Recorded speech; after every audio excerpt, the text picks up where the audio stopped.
My parents convinced me to transfer my house to their name for legal reasons. Trusting them, I agreed. A year later, they gave it as a wedding gift to my brother. At that moment, I said nothing, just packed my bags and left. 6 months passed, and they started calling me incessantly. My name is Sam, I'm 29 years old, I live in Ohio, and a year ago, my life fell apart because I trusted the wrong people. I had a modest house and a stable job as an IT technician, but I made a stupid decision that left me with nothing. I'm writing this to try to understand what happened. I'm not the type who likes to expose feelings, but maybe putting everything into words will help.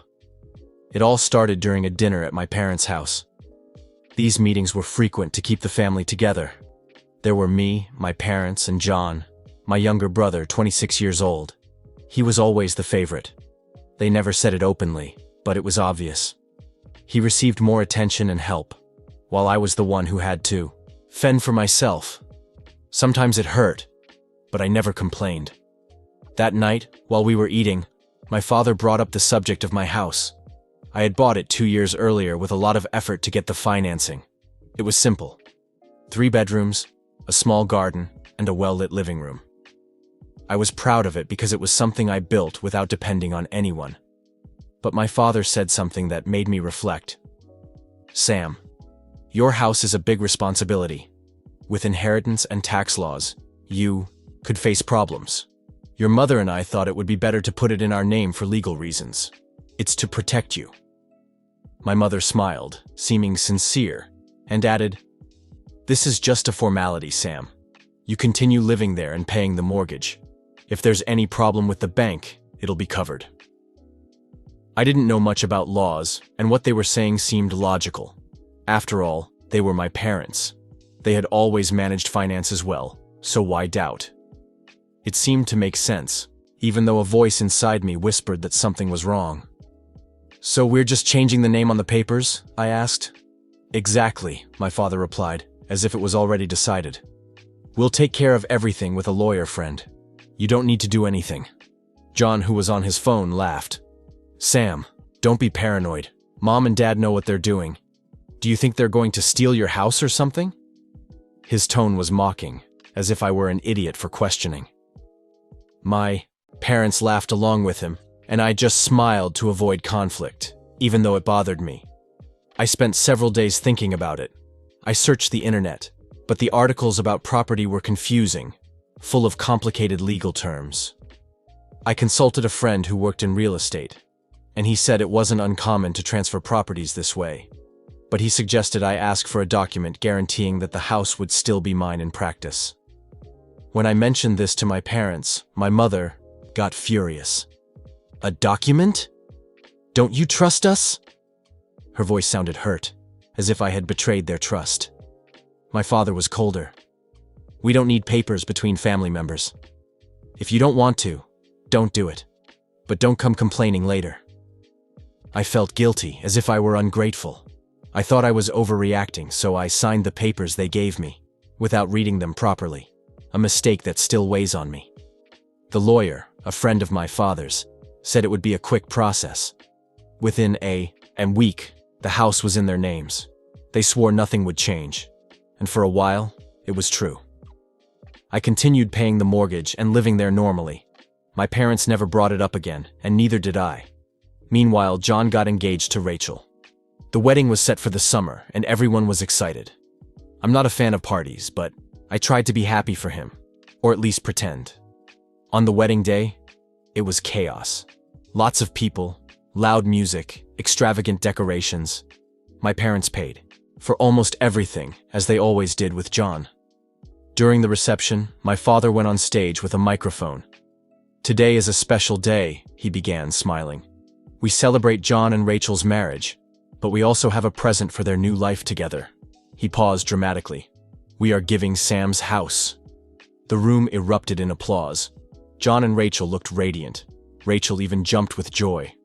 I, on the other hand, felt as if the air had been sucked out of the room. My house, which I paid for, was being given to them. I looked at my parents, expecting them to say it was a joke, but my mother just stared at me, as if to say, "Don't make a scene." John didn't even look at me. He was busy kissing Rachel. I said nothing.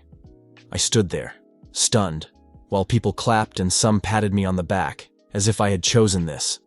Later, John came up to me with a beer in hand and an arrogant smile. "Hey, Sam. Thanks for being understanding. Rachel and I are going to transform this house into something amazing. You manage well, right?" His tone was purely sarcastic, as if I were a loser who didn't deserve what I had. I didn't respond. I just nodded and went to a corner to try to breathe. That night, I went home and started packing my things. I didn't know where I was going, but I knew I couldn't stay. My parents tried to talk in the following days.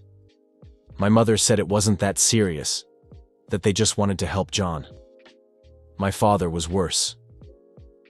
"The house was never fully yours. Sam, you just paid for it. We made this decision for the family." Every word felt like a blow. I didn't have the energy to argue. In a week, my things were in boxes, and I moved to a small apartment in the city. It was basic, with thin walls and a noisy neighbor, but it was mine. I received a message from John shortly after. "Sam, thanks for not causing problems. Rachel and I are redecorating, so let us know before you show up, okay?" The tone was presumptuous, as if he were the rightful owner, and I was an inconvenient intruder. I deleted the message without responding. The following months were difficult. I worked hard, saved what I could, and tried not to think about them. My parents sometimes called, but I barely answered. I didn't want to hear their voices after what they did. Until one day, my phone wouldn't stop ringing. It was my mother, my father, and even John. Messages, calls, everything. Something was happening. When I answered, my mother's voice sounded desperate. "Sam, please, it's about the house. There's a problem with the mortgage. Can you come talk?" I didn't respond immediately. The word house made me grip the phone. It wasn't mine anymore. It had been ripped away from me. "Tell me what's happening," I responded dryly. She insisted we talk in person, but I refused. I hung up and turned off my phone for the rest of the day. I wasn't ready to face them. But they didn't give up. My father left a message. "Sam, don't be stubborn. It's serious. John needs your help. Come this weekend." The mention of John made my blood boil. My brother hadn't exactly been kind in this marriage. When they announced my house was their present, he came up to me with a superior smile. "Sam, don't take it personally. You always manage, right? Rachel and I are going to turn this house into something special." His tone was venomous, as if I didn't deserve what I had. Later, he sent a message that still burns. "Hey Sam, don't show up unannounced. Rachel is decorating, and we don't want you ruining things." Ruining my own house, which I paid for and took care of. I didn't respond, but every word was etched into my memory. I decided I couldn't avoid them forever. If there was a problem with the house, I wanted to know the details, even if it was just to close this chapter. I arranged to meet my parents at a cafe near my work, a place where I wouldn't feel cornered. When I arrived, they were sitting at a table in the back. My mother looked on the verge of tears, and my father had that "this is going to go my way" expression. "Sam, thank you for coming," my mother said, her voice repetitive.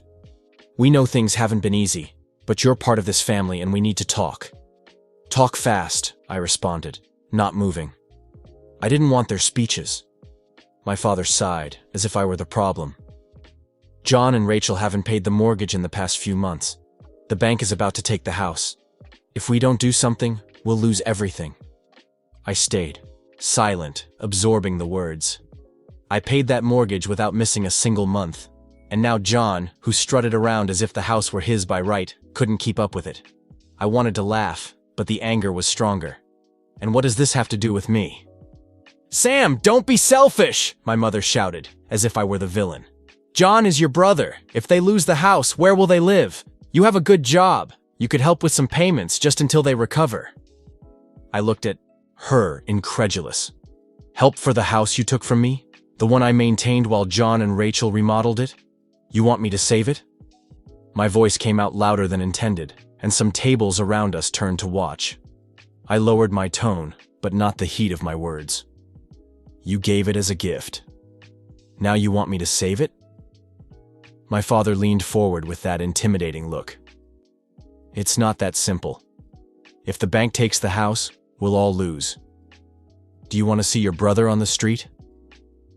I didn't respond immediately. I thought about John, his arrogance, how he never apologized, how he treated me like a burden. I thought about my parents, how they manipulated me with legal justifications. Then something occurred to me. It wasn't a noble plan, but it was fair. Maybe I can help, I said after a pause, but with one condition. The house goes back to my name. If I pay, it's mine. No negotiations. My parents exchanged glances, astonished. My mother stammered something about talking to John, but my father slowly shook his head, as if realizing he had no other choice. We can fix this, but you need to act fast. The bank doesn't wait. I didn't trust them. They had deceived me once. I contacted a lawyer I found online, a young man who understood my story immediately. I explained everything: the transfer, the wedding, the gift, and now the disaster with the mortgage. He explained that my parents could return the house if they wanted, but it needed to be done with a solid contract to avoid new traps. Don't sign anything without checking, he warned, and make sure the mortgage stays in your name. That week, we met in the lawyer's office. My parents, John, Rachel, and I. John arrived late, with that irritated expression he made when he didn't get what he wanted. Rachel was glued to him, looking at me as if I were the enemy. John didn't even greet me. He just sat down and crossed his arms. This is ridiculous, he muttered loudly enough for everyone to hear. The lawyer explained the terms. My parents would transfer the house back to me, and I would assume the mortgage, including the overdue payments. The bank required a substantial initial payment to prevent foreclosure, which meant using almost all my savings. It was a risk, but worth it if I recovered what was mine. You really want to take the house from us just because you can? John interrupted with contempt. What kind of brother are you? I stared at him without blinking. I paid for this house for years, maintained it while John and Rachel remodeled it. You want to talk about being a good brother? When were you planning to start paying the mortgage? John turned red but didn't respond. Rachel touched his arm, whispering something, and he let out a bitter laugh. You're pathetic, Sam. Always. Resentful because we're not as close to you as you think. That hurt. But I didn't give him the satisfaction of reacting. My parents looked uncomfortable, but stayed quiet. Everyone signed the documents, and the house would return to me. I didn't feel victorious, just a cold relief. I paid what I owed to the bank, emptying my savings. A week later, the papers were ready, and the house was officially mine again. I went there the same day. John and Rachel were still there, with their stuff, scattered everywhere. I entered with my key, without knocking. John was in the living room, slouched on the couch, watching TV. He suddenly stood up when he saw me. "What are you doing here?" he shouted, coming toward me as if he wanted to confront me. "I live here," I responded, calm but firm. "You have until the weekend to take your things. The house is mine." "You can't do this!" he yelled, pointing his finger at me. "Mom and Dad said we could stay. It's ours." Not anymore. They signed the papers. Weekend, John. I don't want trouble. Rachel came in with her phone in hand, her eyes blazing with anger. "This is cruel, Sam. We're your family. How can you kick us out like this?" "My family took my house from me," I responded, unmoving. "Now, I've taken it back. Weekend." John took a step forward, and for a moment I thought he would attack me, but he restrained himself, breathing heavily. "You'll regret this," he hissed. "You don't know who you're messing with." "We'll see," I replied, turning my back on him and leaving. I knew this wouldn't end there. John wasn't the type to give up easily, and something told me he would try something. But for the first time in months, I felt in control. The house was mine, and I wouldn't let anyone take it from me again. The days following reclaiming the house were strange. I walked through the rooms, seeing the gray walls painted by Rachel, the new furniture I didn't choose. I felt a mix of relief and anger. The house was mine. Again, but the cost was high. My savings, my trust in the family, and any illusion that things could go back to how they were. I evicted John and Rachel on the promised weekend, and although I didn't admit it at the time, a part of me felt satisfaction seeing them carry their things with defeated expressions. But I knew this wouldn't end like that. John wasn't the type to stay quiet, and something told me my parents wouldn't let my rebellion go unpunished. The first sign of trouble came on a Monday morning when I received a message from my mother. "What you did was selfish. John and Rachel are in a motel because they have nowhere to go. Is that what you wanted?" I didn't respond. Later, my father sent an email that seemed written by a lawyer. "If you don't reconsider your decision, we'll take legal action. The house remains a family matter." Legal action. The house was in my name, the mortgage was mine, and the papers were clear. But the message made me nervous. I didn't trust them, not after deceiving me the first time. I decided to act quickly. I called my lawyer, Mark, the same one who helped me recover the house. I told him about the messages, and he said they probably couldn't do much legally, but I needed to be prepared. "People like your parents don't give up easily," he warned. "And your brother seems like someone who holds grudges. Stay vigilant." His words stayed with me, and I began to feel that the battle was just beginning. That week, I noticed strange things. I found a package on my porch without a sender, with a note saying, "Enjoy your house while you can." There was no signature, but the tone made me think of John. Later, someone scratched my car with a key, leaving a message carved into the door. "Thief!"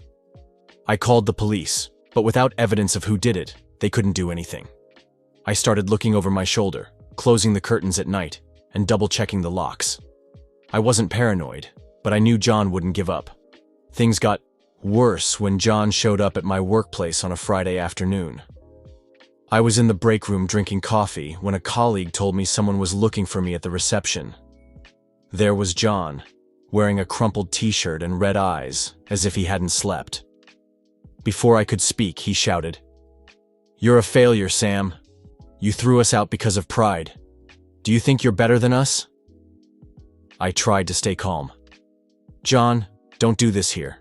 Let's talk outside." But he didn't listen. He kept shouting, saying I had ruined his life, that Rachel was devastated, that my parents were disappointed. Security removed him before he said more, but the damage was done. My colleagues looked at me strangely, and my boss called me to ask what was going on. I gave a vague explanation, but I felt my world waver again. That night, sitting in the living room, I made a decision. I wouldn't let them intimidate me. If they wanted war, they'd have it, but on my terms. I called Mark and asked if there was a way to legally protect myself against harassment. I also contacted a friend, Chris, who worked at a security company. He helped me install cameras at home, one on the porch and another in the backyard. "The cameras were a good idea," Chris said. "With John, you'll need them." They proved useful 2 days later when they captured someone lurking in my backyard at midnight. I couldn't identify the face, but the silhouette was slim like John's. I took the footage to the police, and although it wasn't enough to arrest anyone, it prompted them to patrol my street more frequently. I felt I was regaining some control, but I knew this couldn't continue like this. The breaking point came a week later, during a meeting my mother organized at her house. She called me almost crying, saying we needed to resolve things as a family. I didn't want to go, but Mark convinced me. "Go, but record everything," he said. "If they try something, you'll have proof." I bought a small voice recorder and went, nerves on edge. When I arrived, everyone was there. My parents, John, and Rachel. The tension in the room was palpable. My mother tried to start with a speech about family unity, but John interrupted her. "Sam, you're selfish," he accused, pointing his finger at me. "You took everything from us. Do you think you can live peacefully after this?" "I didn't take anything," I responded, keeping my voice steady. "I recovered what was mine. I paid for this house, John, not you. And if you couldn't pay the mortgage, that's your problem, not mine. Lies, he screamed, standing up. Mom and Dad paid. You just signed papers. That was too much. I took out my phone and showed the bank statements I had kept for years, with each mortgage payment coming out of my account. This is what I paid, I said, looking at everyone. And this, I showed the transfer documents, is how you tricked me into giving the house to you. Want to talk about justice? Let's start here. My father tried to intervene, saying, "It wasn't the time to reveal secrets," but I interrupted him. "No, Dad. You used me. You made me sign with lies and then gave the house to John as if I didn't exist. Did you think I'd stay quiet?" Rachel, who until then had stayed silent, scoffed. "Sam, you've always been resentful. John deserves this house more than you. He has a family to support." "Family?" I retorted. "John and Rachel aren't my responsibility, and if they're so good at taking care of something, why did they let the bank almost take the house?" The argument spiraled out of control. John came yelling that he would make me pay, and my mother started crying, saying I was destroying the family. My father just watched, as if he didn't know what to do. Finally, I stood up. "Enough. I won't continue with this. The house is mine, and if you want to fight, do it in front of a court. But you won't win." I left there with my heart racing, but also with a clarity I didn't have before. Recording the conversation was a strategic move. When I handed the recording to Mark, he said it was valuable evidence. "If they try anything legally, this shows you were manipulated and that John threatened you," he affirmed. "You're covered." The following days were calmer, but not perfect. The cameras captured someone throwing paint on my porch one night. This time, the police identified a friend of John in the footage. He was arrested, and although John wasn't directly accused, I knew he was behind it. I requested a restraining order against him, and that seemed to calm things down. My parents stopped calling me, and Rachel sent me a message saying she hoped I was happy with my empty life. I ignored it. Over time, I started transforming the house back into a home. I painted the walls with colors I liked, threw out Rachel's furniture, and bought new ones. Slowly, I did something unexpected. I invited Chris and some friends from work for a barbecue in the backyard. It was the first time in months I laughed for real, feeling my house was a home again. I don't know what happened to John and Rachel afterward. I heard they moved to a small apartment and that John was working in a warehouse. My parents didn't contact me again, and although I think about them sometimes, I'm not ready to forgive. Maybe I never will. But I learned something important. Family isn't always what it seems, and sometimes the only person you can trust is yourself. Look, if you had told me 2 years ago that I'd be the villain of my own family for wanting back something I paid for with my sweat, I would have laughed. But here we are. They gave my house as a gift and still expected me to be the hero savior when things went wrong. I guess being the black sheep has a certain charm, doesn't it? I just didn't know it was so expensive. It's funny, isn't it? My mother said it was to protect the family, but in the end, she started the war. They thought I'd just accept everything because family is family. Oh yes, nothing. Screams love like stealing someone's roof and then asking for financial help to keep it. Really, an Oscar-worthy move. But I learned something important in this chaotic journey. Trusting myself is infinitely safer than trusting those who are supposed to love me unconditionally. Now, as I watch John try to find excuses to justify his anger, I realize that deep down, he knows I won, morally and legally. Isn't it ironic? I was betrayed, but who ends up looking like the monster is them.